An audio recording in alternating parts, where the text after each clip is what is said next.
Great. Hi, everybody. Welcome to our webinar, How to Use Digital Books with Your Curriculum.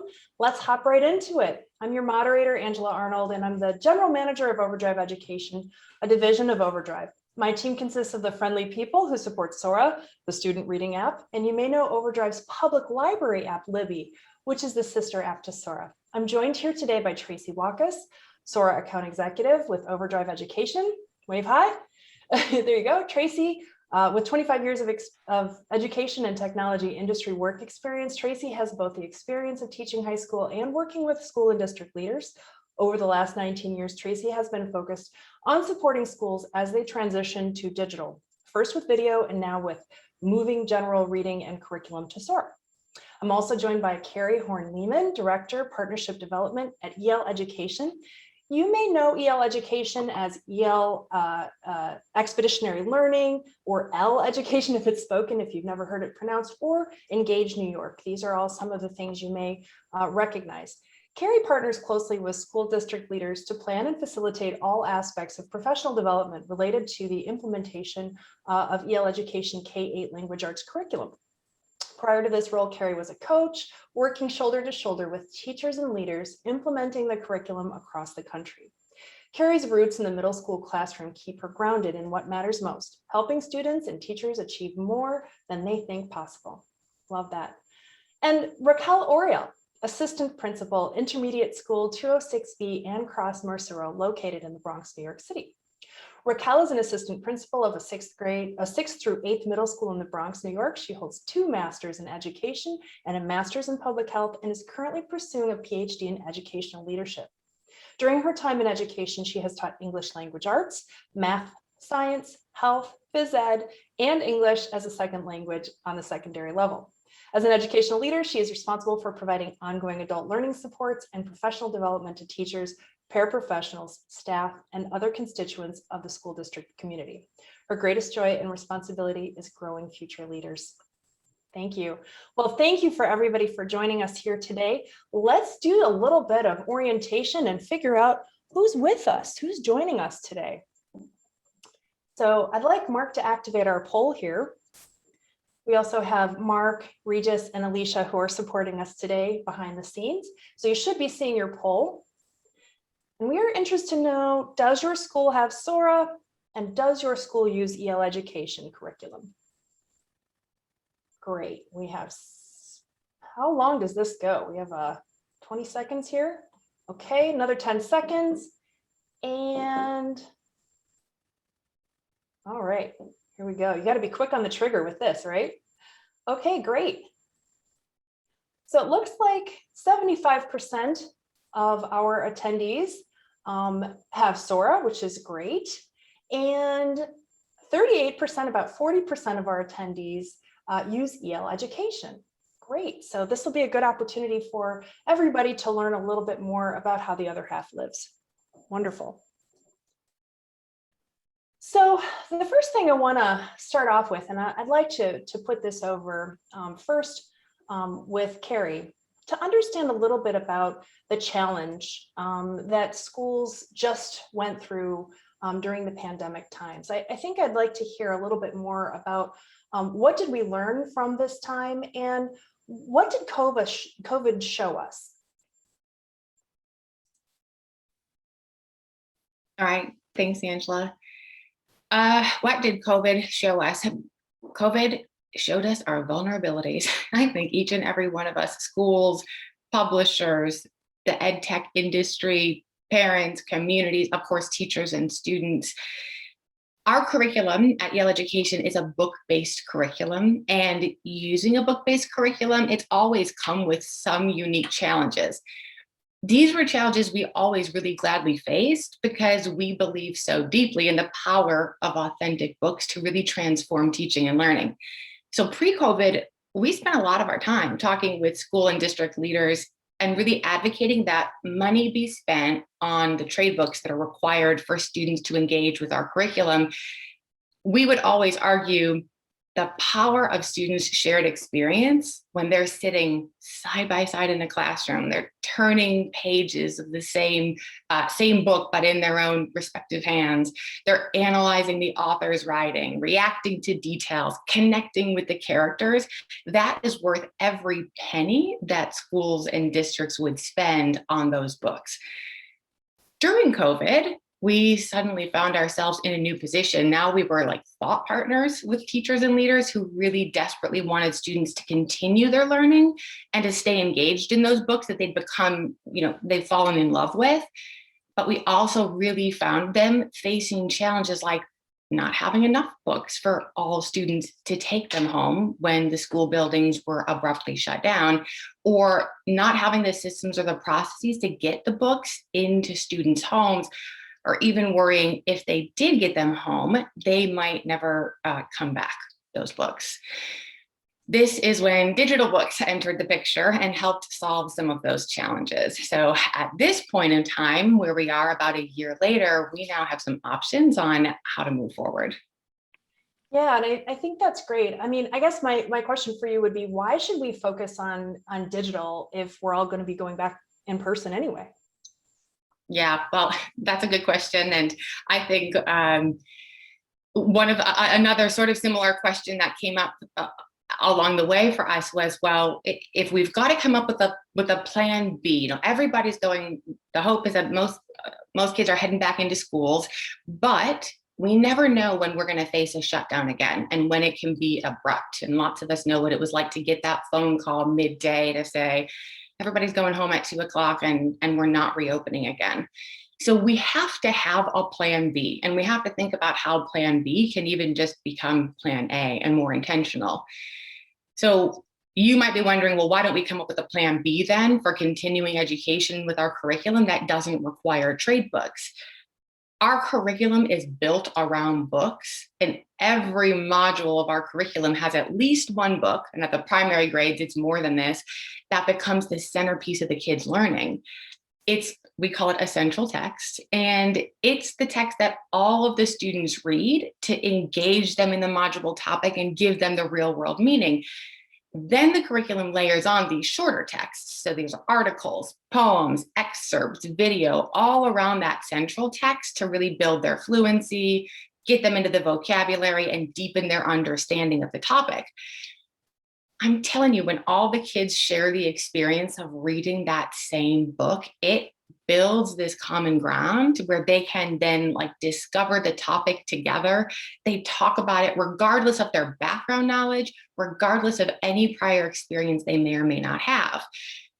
That engagement with books promotes equity. And so for that reason, there is no plan B in our world that doesn't include books, which is why digital books can be part of the plan A moving forward.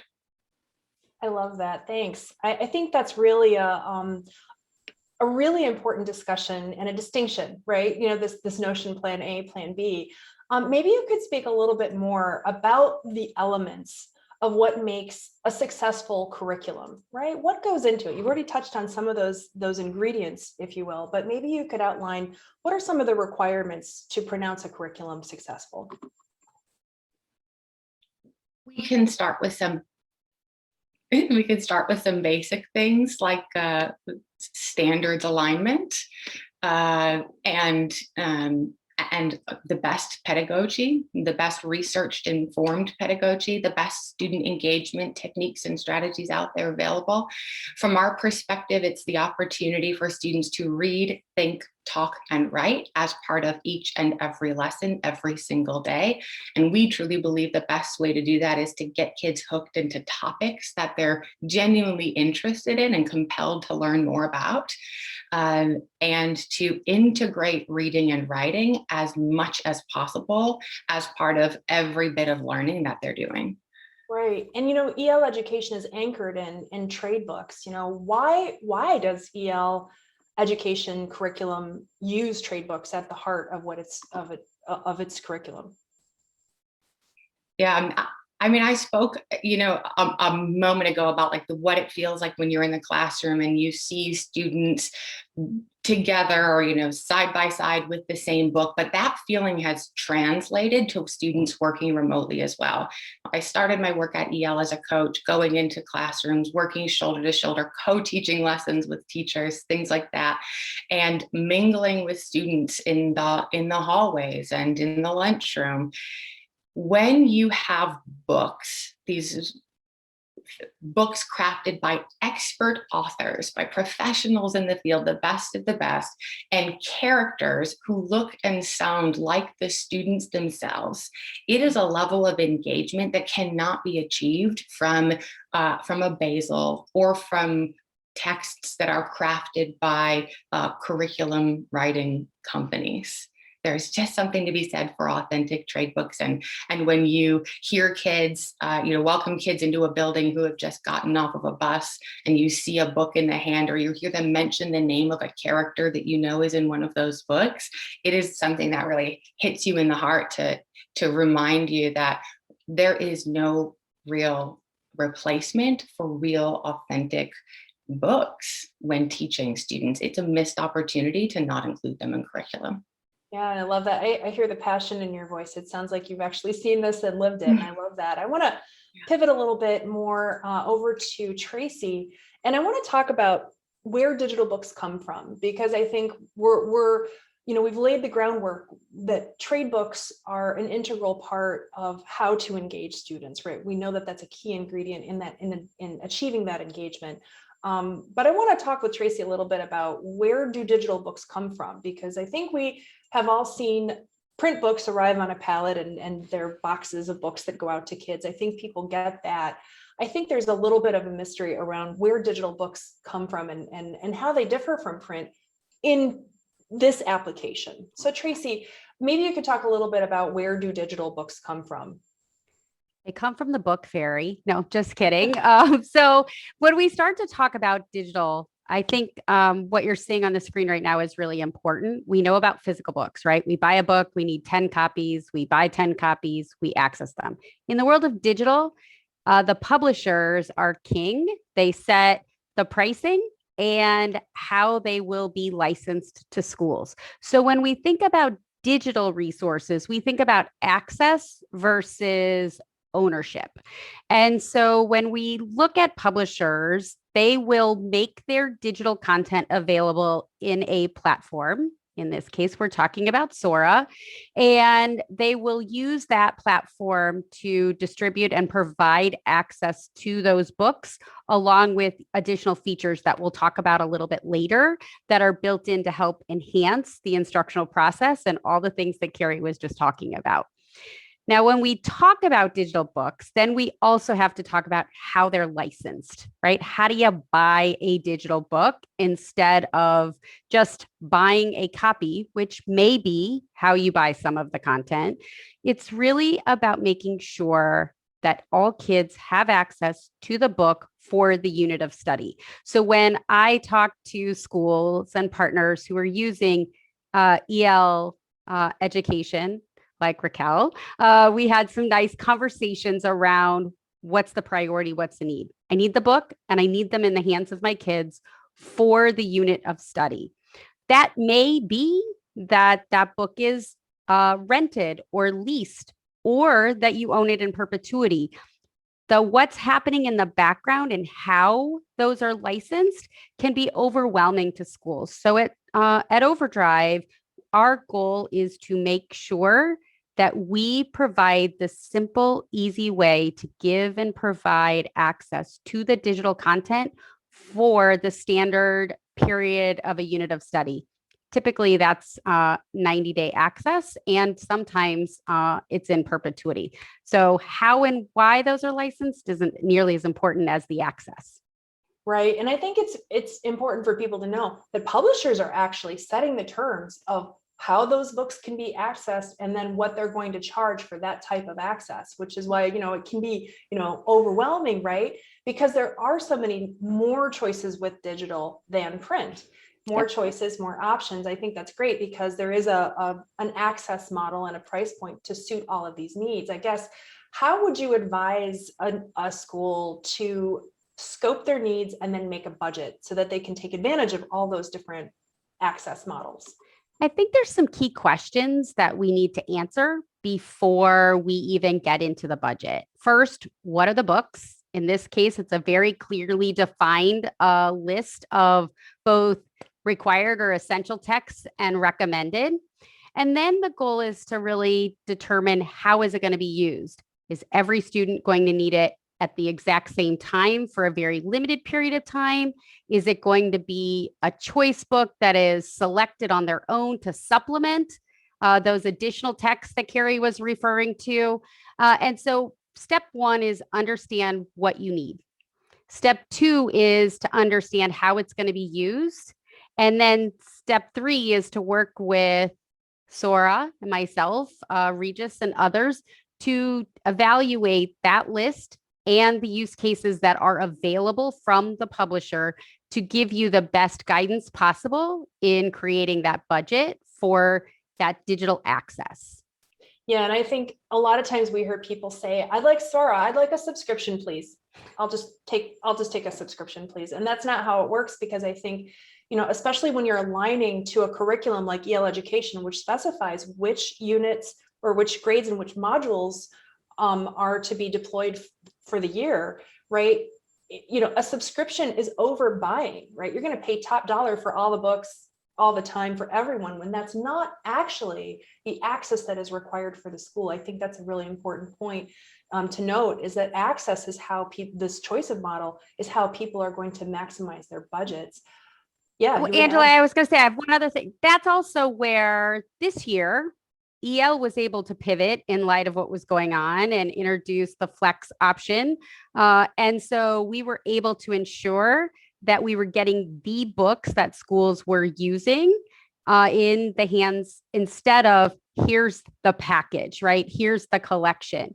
When you analyze digital subscriptions, I've talked to lots of partners who turned out they were using 10 or 15% of what they were really paying for, because they were just buying to have access to books. So this flexible option, the access to books when you need them for the period of time that you need them, and the choices that come with that in a collection the size of Overdrive can be huge. Yeah, well, let's talk about in a collection and in a book and using the book. Tracy, maybe you can just walk us through very briefly, because I know we want to keep it moving. We really want to get to Raquel's part. What is the student experience in Sora actually like? I think one of the things that is so important about Sora is that we're going to meet you where your students already are. So we want to become part of your existing ecosystem instead of forcing you into a new one. Now, what does that really mean? It means kids are going to log in using credentials that they know into the platform, Sora, which is an app or a browser. So it doesn't matter if they're on a personal device like your phone or a school issued iPad or Chromebook or laptop or. The bottom line is we're pretty much device agnostic, web access briefly to be able to access it. But then what we kids are going to do is they're going to log in using their school credentials. That's likely going to be Google or Microsoft or ClassLink or Clever, so that you're not having to teach them a new username and a new password to access all of this. And students are likely going to just hop in, one click, access the book, and then they're going to leverage the tools and features that are built into Sora to help support the instructional process. So what are those features? Things like the open dyslexic font to help make books more easily read by students with dyslexia, the ability to define a word. We've had kids who didn't have their teacher close by to point to a word in the book and say, what is this? How do you say that? So you are able to define those words and connect to Google Translate to support new vocabulary, skill development for all students, and translation features to support your L population, not to be confused by EL curriculum, which we hear from time to time. And then, of course, the ability to interact authentically with text. You get a clean copy every time, so every student can write in the margins, aka take notes. They can use color codes for cause and effect. So all of the things that the curriculum is asking students to look for and do and experience, they can use the tools built into Sora to ensure that you are getting the type of experience that you need. And often it's an even better experience than if you were with a paper book where you can't write in it, you can't take notes, you can't save and hold on to those notes. I could go on forever in talking about the features and the benefits of all of this, but the bottom line is we're going to meet you where you are. We're going to make it really easy for them to access Sora. It's one-click borrowing, and you can read on or offline. So even when we're talking about the challenges that communities have faced this year, equity is not really a problem because as soon as they download and check out that book, they have it to read offline. Yeah, I think, that's a lot. And thank you for that, Tracy. I know you do that. You do that a couple times a day. I'm getting the sense. Let's pivot a little bit. Let's do a poll. I'm interested to know, to what extent was your curriculum plan disrupted by the COVID-19 pandemic? All right, we're going to give this about 20 seconds. And Tracy, while this is going, I don't know if you wanted to talk about the teacher experience, but I know that there are teacher features in Sora that help support an understanding of how much engagement students are making with that content. Yeah, absolutely. A couple of things that are available to our school partners is one around delivery. So we can make it easy for kids to get access to the book, either direct links or direct borrowing. But then for teachers, it's about the data, right? Are the kids opening the books? Are they able to read it? Are they taking notes? Are they accessing it? And so we'll be able to provide you with some of that key informative data that you can't get with a print book. And that I think can be very supportive. Great, thank you for that. Sharing the results now. 38% of us said very much. Another, what is that, 28, 30% here under, 7, 8, 9, right? So to a high degree, I don't think nobody said not at all, which is what we might expect. But I think that that's important to note that that a lot of people were disrupted a lot. Which begs for a lot of flexibility in terms of thinking and adaptability, right? And this is why I'm so pleased to be joined by Raquel Oriel here today, who will share with us a little bit about how she adapted and what was the key takeaway, what were the learnings here, and how they actually use Sora with their EL education curriculum. So Raquel, could you tell us a little bit about your needs as an educator and why Sora? How did it support your use of the EL education curriculum? So just take it from the top and lay out the scene for us. Great, excellent. It's such a pleasure to be here with everyone. We started the school year new to expeditionary learning, and we learned about Sora through expeditionary learning. So we went through a curriculum change that was a must and a priority within our district. And with that, we also needed to address our literacy needs. So that caused us to look into new ways of getting text into our children's hands. So we looked at Sora, we looked at Overdrive, and we got connected, and that's where we started to find solutions in the midst of all these problems.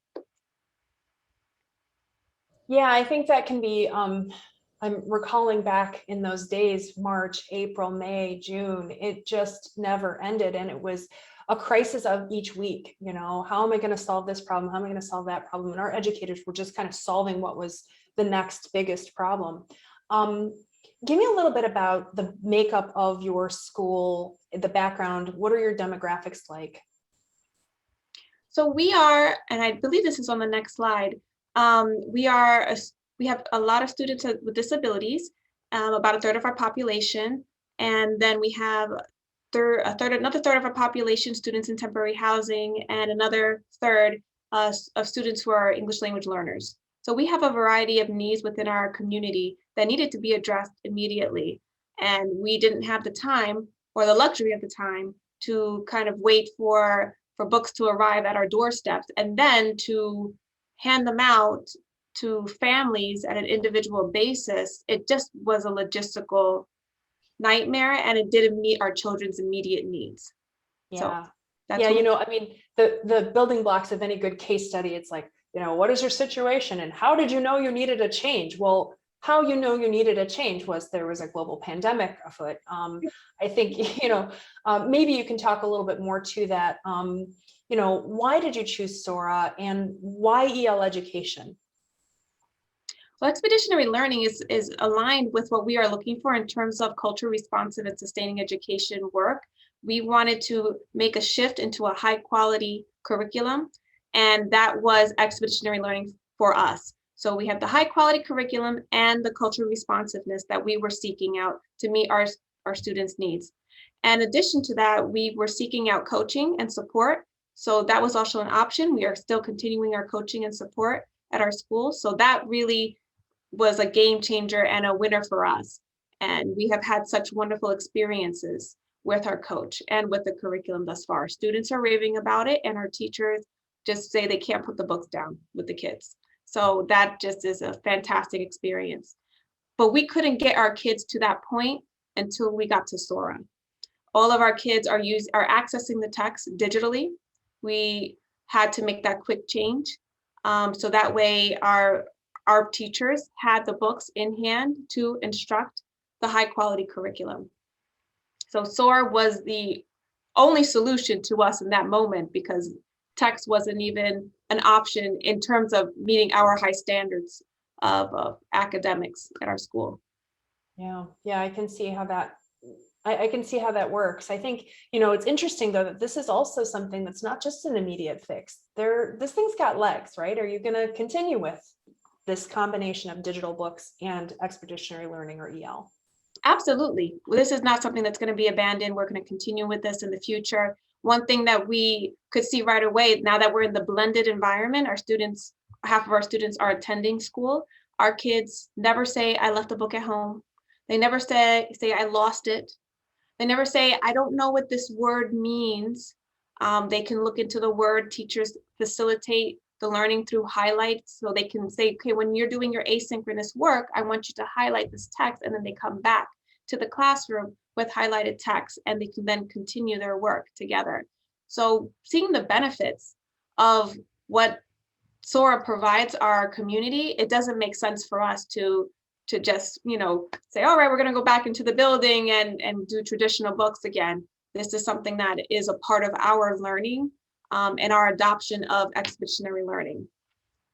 Great. Well, that's a natural segue, I think, to talking about some of the outcomes that you've been able to observe. I know it's still relatively early days, I think, for the implementation and how things are going, but I did want to ask you, you know, to share a little bit more about the solution you implemented. What actually did you do? What was the solution? And then we can talk a little bit more about the outcomes. So can you describe a little bit about what was implemented?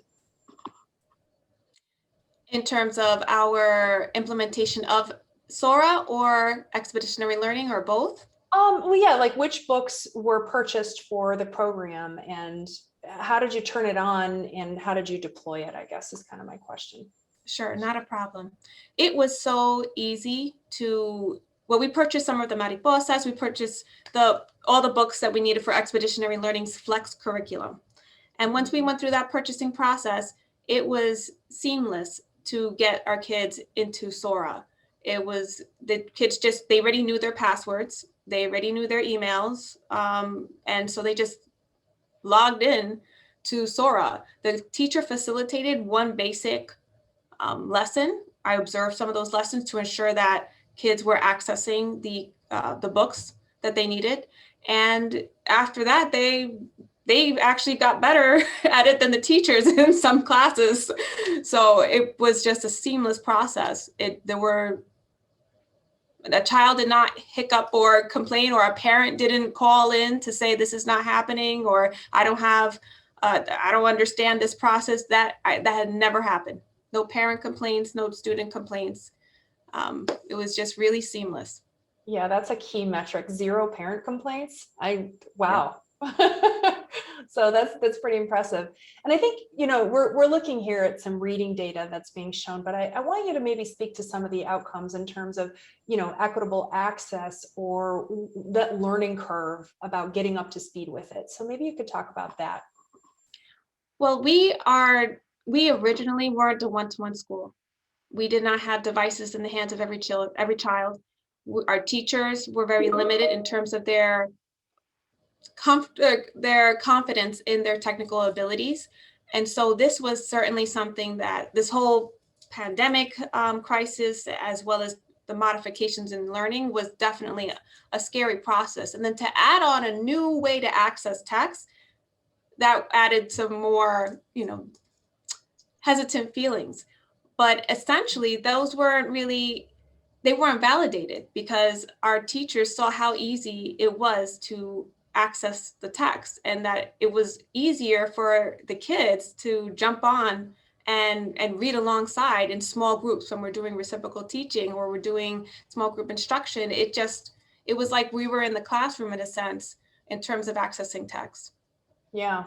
And, you told me a while ago, it was like jumping into a pool of cold water together while holding hands. Can you talk a little bit about the educator experience of how you pivoted from the old way to expeditionary learning with Sora? Oh yes, that was a phrase that really caught on quick in our school community, because the whole process was a community feeling. We were jumping into a cold pool of water because it's so shocking, but the beauty of it is that we're holding hands together. That means nobody is alone. And that's how we felt in terms of us moving forward with expeditionary learning and with Sora, that we weren't alone in the whole process. Whenever I had a question, I could reach out to expeditionary learning and they would guide us through the curriculum, or I would reach out to people on staff at Sora. Always had a solution on hand, and it was always addressed in such an immediate way. So in essence, it was just a strong, positive experience in a midst of so many challenges and so many quick thinking things. As an administrator, I'm looking at so many elements within the day, and the last thing I want to worry about is, are our kids accessing the text? Can they read the books in a manner that makes sense to them?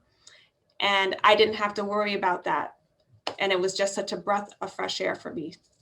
Yeah, I love that sentiment, because one of the things I was reading, it was a Forbes article, and they were talking about why ed tech doesn't work, and it's because, or it never gets used or whatever, is because it's not solving the problem. It's not removing problems for teachers. It's not helping them do their job better. And I like this story because you're talking about how you just didn't have to worry about it anymore. It's going right to the heart of helping you and your staff be more effective, and cost effective, and increasing access and all that too, but really just removing problems. I think that's really, any ed tech vendor wants to hear that their product can it's where problems go to die, Absolutely. And then we transitioned our focus not on access and equity in that access, because that equity was there, but into the teaching practice and how can we support our teachers and becoming more effective in the remote setting.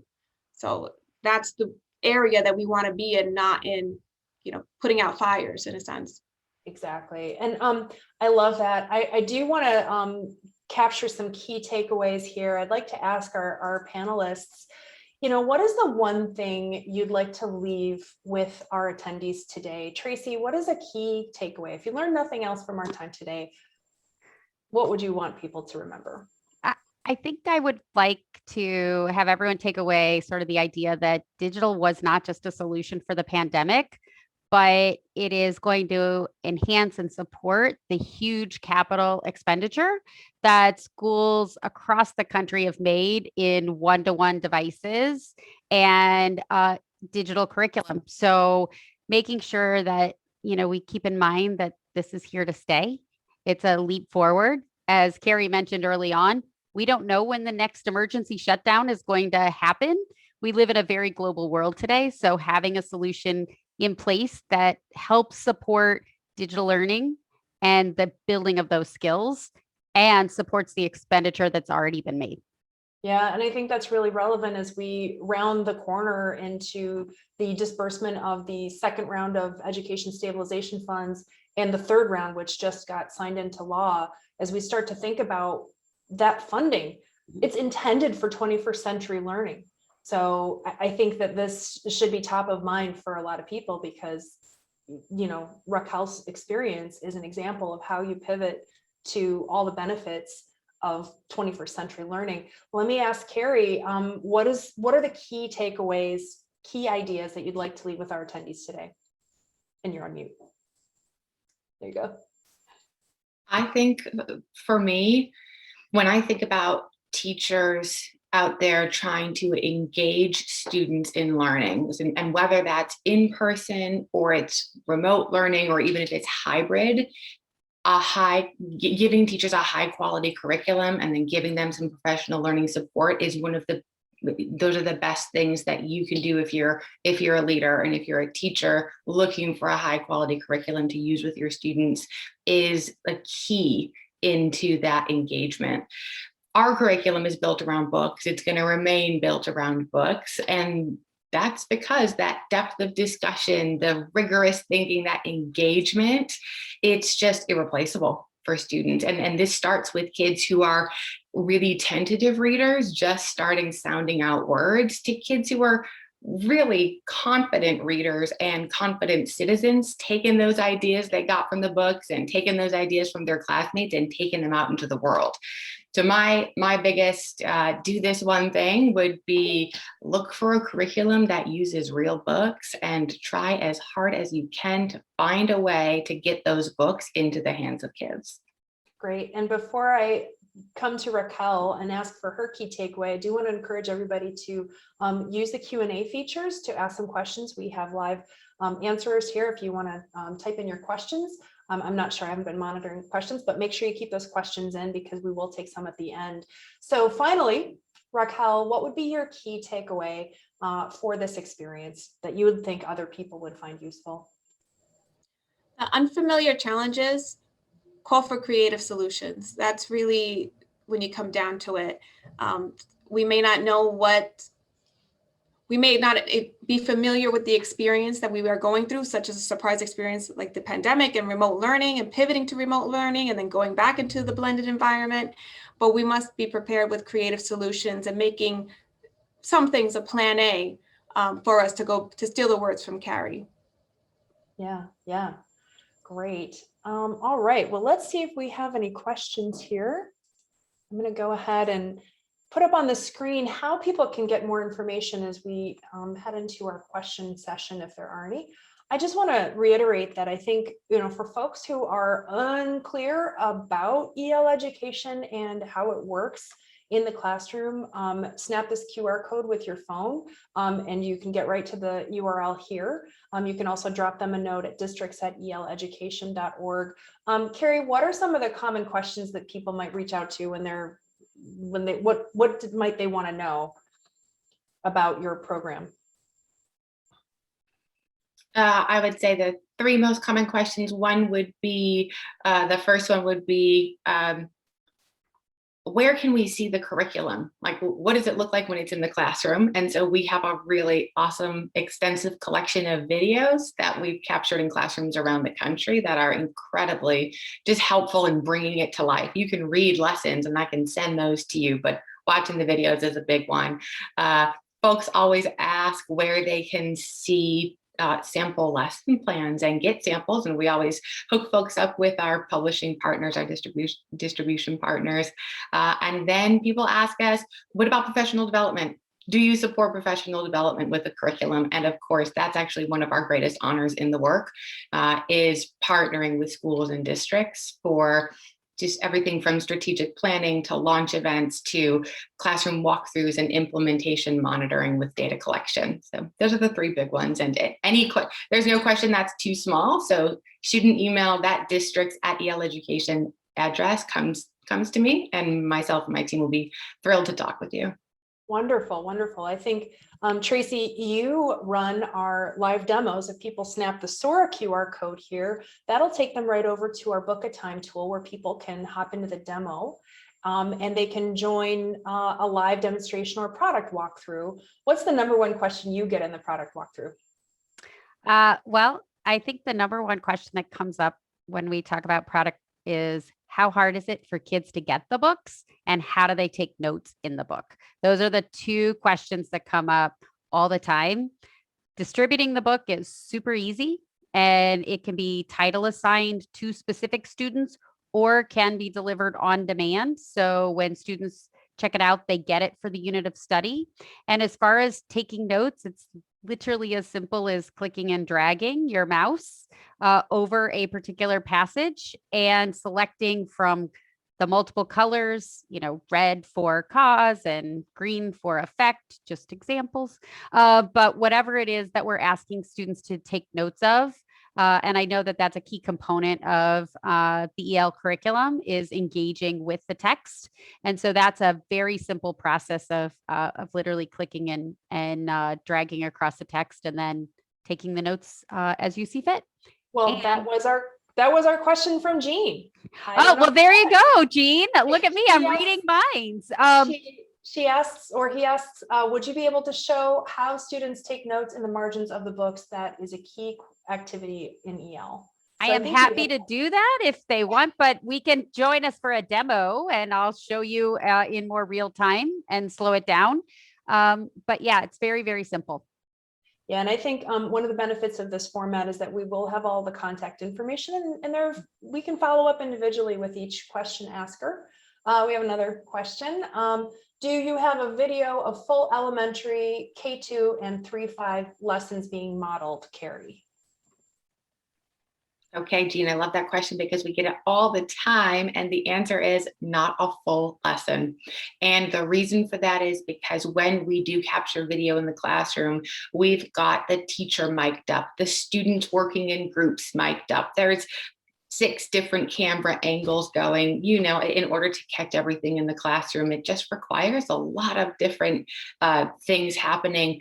And we just have not yet captured an entire video start to finish where everything is crisp and clear and you can hear everything and you can see everything that you want to be seeing. So we do have the edited videos. In our professional learning, we have some more extended length clips that are helpful for folks who are calibrating around what it looks like when it's being implemented successfully. But the ones that are up on our website are not complete lessons.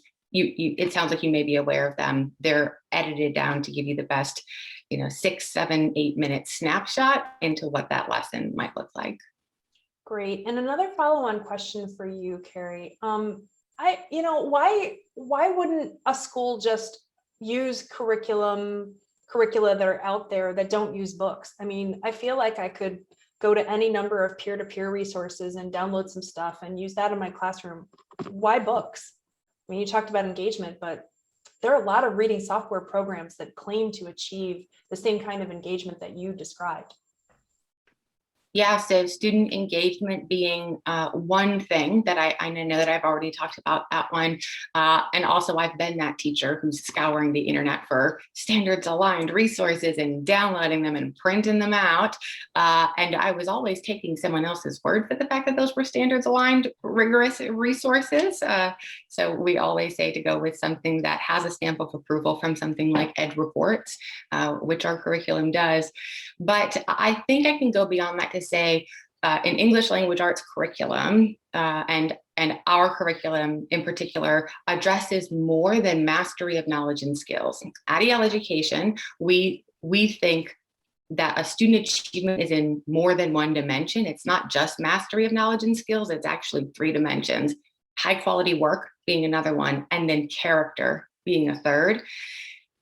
You develop character all throughout the day, throughout all of the lessons and all the things kids are learning That's how you do it most effectively. Sure, you can subscribe to a character ed program and have that be an isolated time in your day, but it's much more authentic and impactful when it's woven in with the content.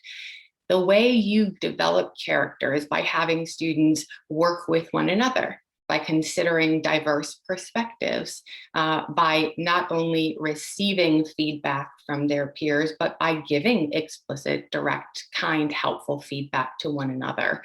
These are things that happen when your reading and writing is grounded in authentic literature that kids can connect to, that they feel passionate about.